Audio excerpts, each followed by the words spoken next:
Okay, I am very happy to be here to talk to probably the single most relevant group when it comes to entrepreneurship here in Europe, and I should say all over the world, because I believe that the crowd has power to make change more now than ever.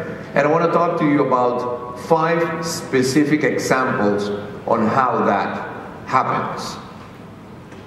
Everything related to real estate. Let's start with urban density.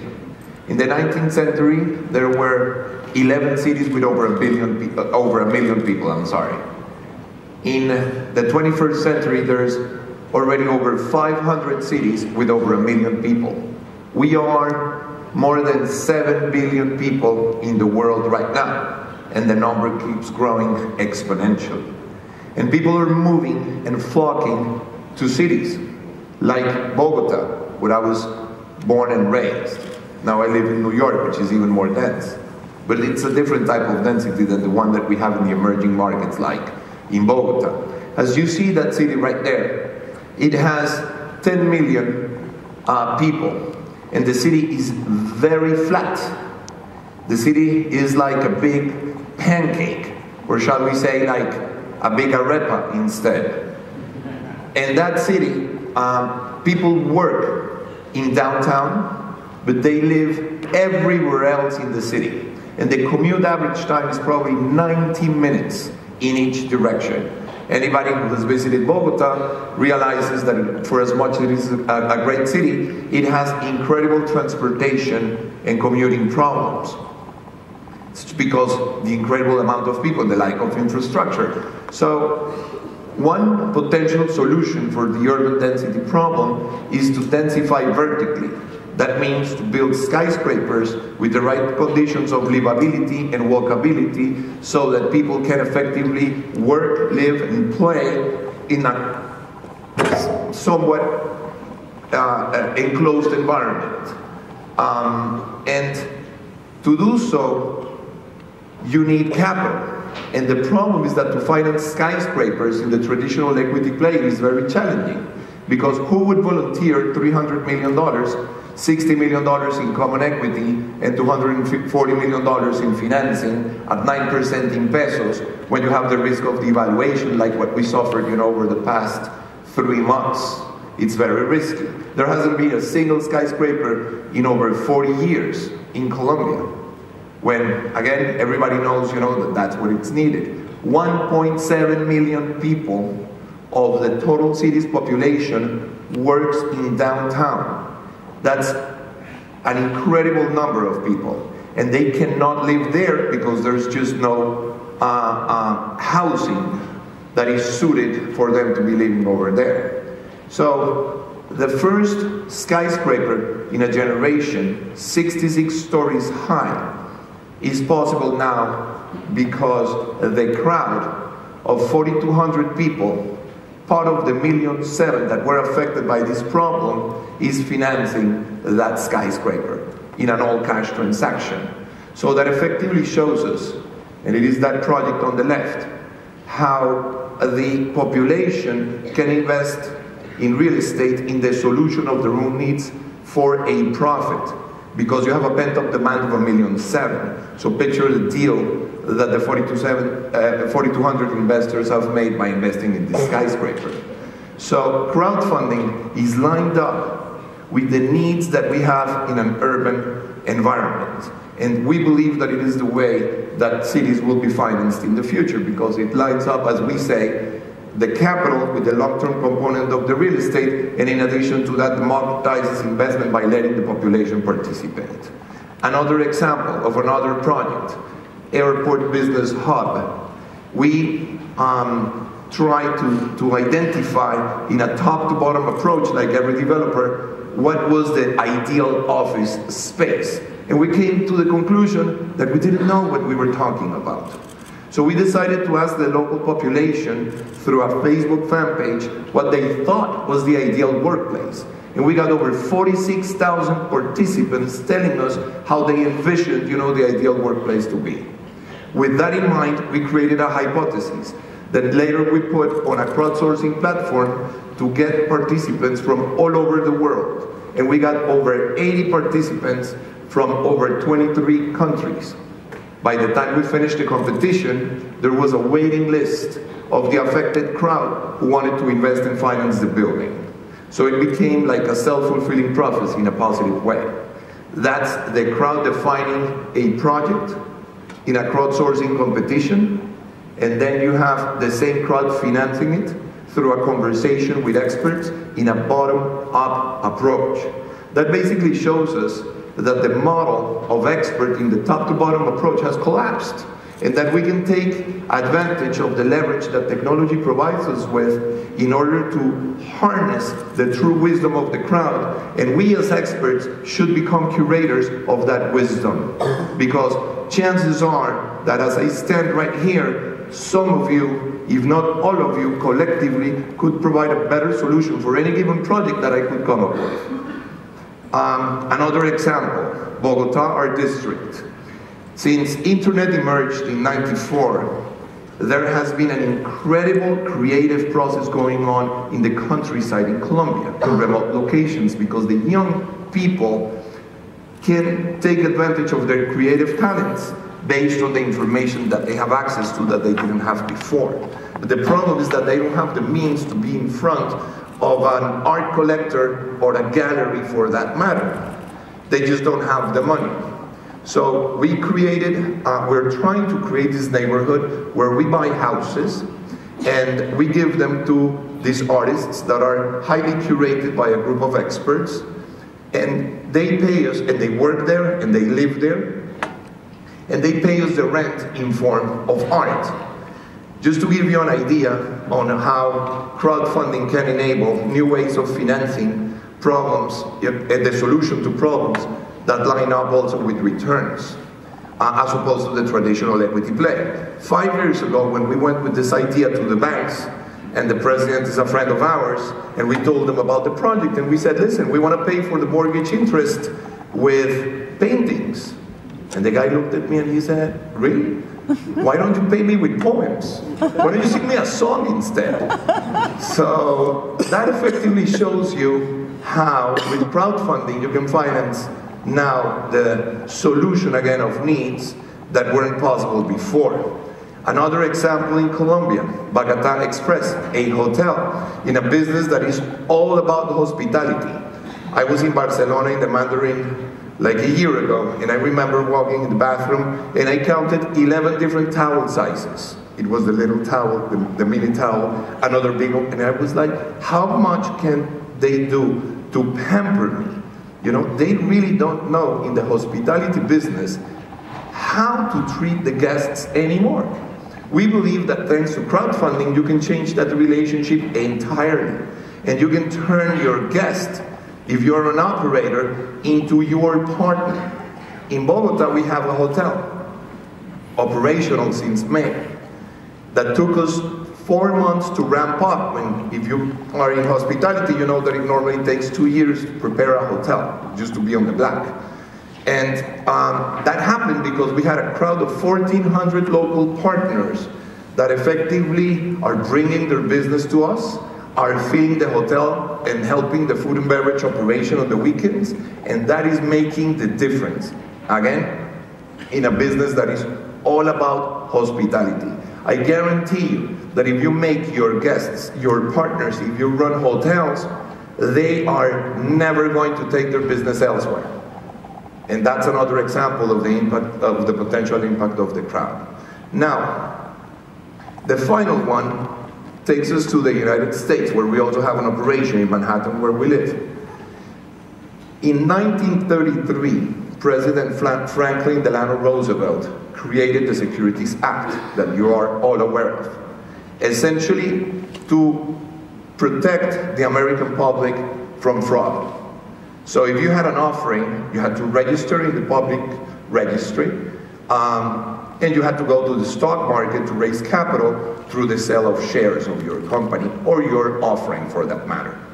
By definition, private offerings were also created at that moment, and those had specific restrictions. Since they weren't going to be part of the public system, you couldn't offer them to unaccredited investors. By definition, you had to offer them to only accredited investors. And an accredited investor in today's definition is somebody that is making $1 million and that has a net worth of $1 million and that has an income of $200,000 a year.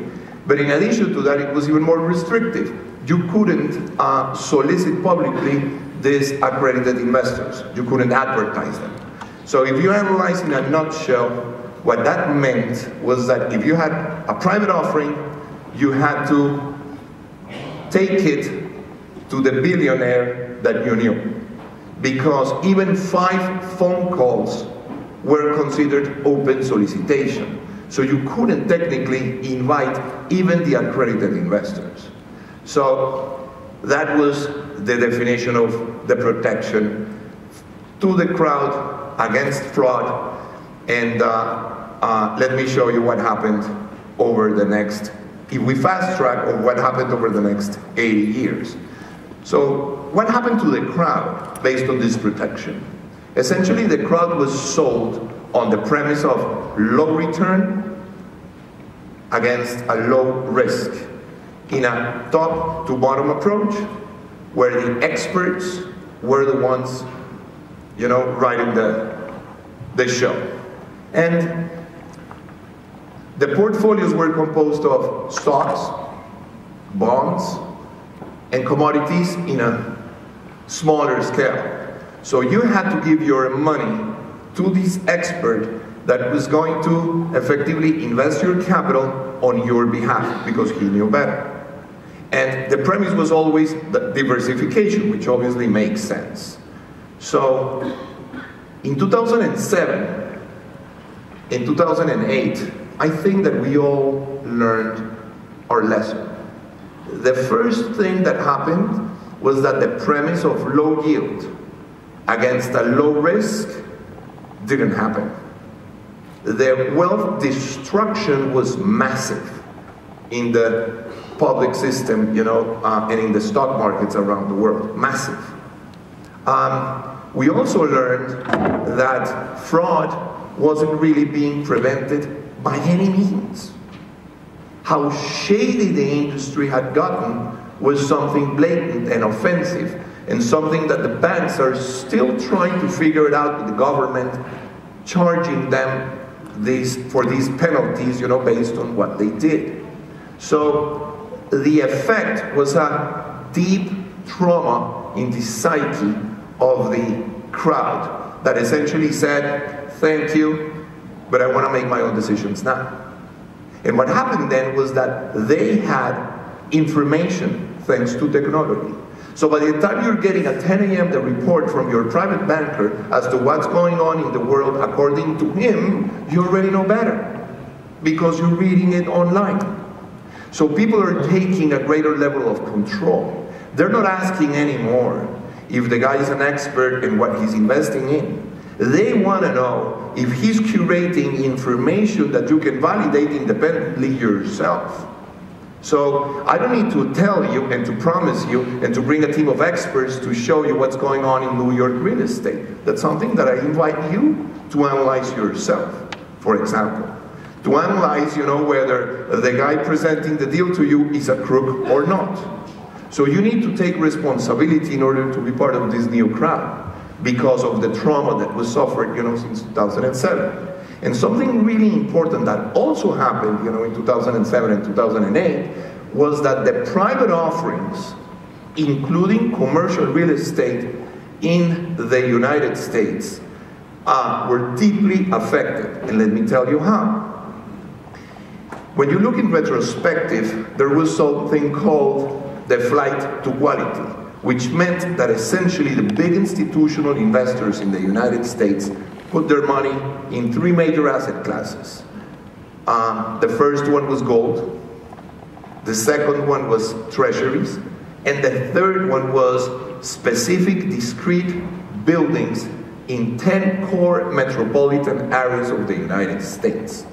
They bought hotels, they bought office buildings, rental apartments, but they didn't invest in REITs.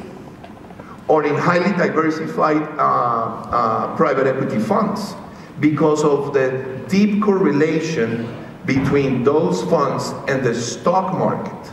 They wanted to diversify themselves and protect themselves against the volatility of that stock market by investing in specific buildings. Because the cash flow was in average of 4 to 6%, and the prices only dropped by 2.5%. So the net effect was completely irrelevant to them if they could ride the wave. But the surprising part to this, once you bring the law that was passed in 1933 and you bring it to the new context, you realize that effectively the only single asset that protected the capital from the wealth destruction that we went through was not available to the crowd, because we were protecting the crowd from fraud. So that didn't make any sense at all. And that's why the Jobs Act kicked in, to effectively not only jumpstart the business and the startups that we all see from an entrepreneurial standpoint, but most importantly, to provide access to the crowd into that incredible industry that is commercial real estate. So now, after we have this huge elephant in the room, and we analyze what happened over the past 80 years to commercial real estate, we see that there has been double-digit returns steadily in those 10 markets. That's how you take $1 and you turn it into 2, over 5 years. So if you put the 2 and 2 together, you see that effectively with this flight to quality, we are witnessing the creation of a entirely new asset class. And now people are going to be able to invest in stocks, in bonds, in commodities, and now they will truly be able to diversify by investing in commercial real estate with as low as $10,000, for example. And the impact of that in anybody's portfolio can be measured twofold. One, from the development financing standpoint, it is merely another way of syndication. There's nothing new to it other than it's done through a website like ours, in prodigynetwork.com. But the real impact happens at the level of the crowd. Because what happens in the world and in our system when you're bringing out of the blue returns on a proven and very predictable asset? There's nothing new to it. The asset has been there for over 80 years, that asset class. Anybody can track the results. Anybody can Google the numbers that I'm giving here today to see that there has been double-digit returns steady, on that asset class. The thing is that it wasn't available to any of us here. You don't need $100 million anymore to have access to that type of return. That means that the dollar is not, the value of each dollar is not dependent on the amount of capital you previously had. Now, my dollar is of the same value of your dollar or your dollar or your dollar, and that changes everything because it is the destruction of one of the most traditional enclaves of wealth concentration in the United States, and one that truly democratizes access to returns in a scenario where we have a very, very, very low yield environment. So what is it that we see?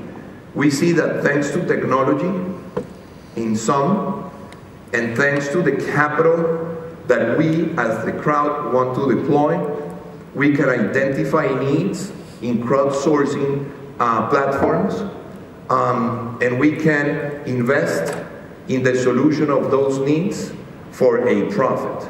So stop thinking that crowdsourcing and crowdfunding is something small. NASA used to wrap up with an example. He's using it, through Professor Karim Lakhani of the Harvard Business School. They were commissioned by NASA, of course, to create a solution because the satellites around the world, when facing the sun, were being melted. And In that process, you know, they were losing a lot of money. So they had to create, they wanted to create an algorithm to effectively change the rotational angle of these stations around the world to effectively reduce that cost. So they commissioned a company, Boeing, producing jets, to create an algorithm, and they came up with an incredible solution, and I believe the cost was $25 million, and it took them a year. And Karim and his team, they created a crowdsourcing competition in a platform called topcoder.com that effectively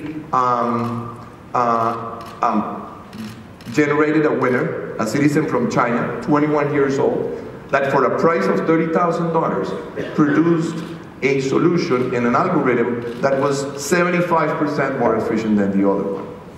So that just gives you an idea of the true wisdom and the power of bottom-up approaches where the experts are going to be replaced by curators.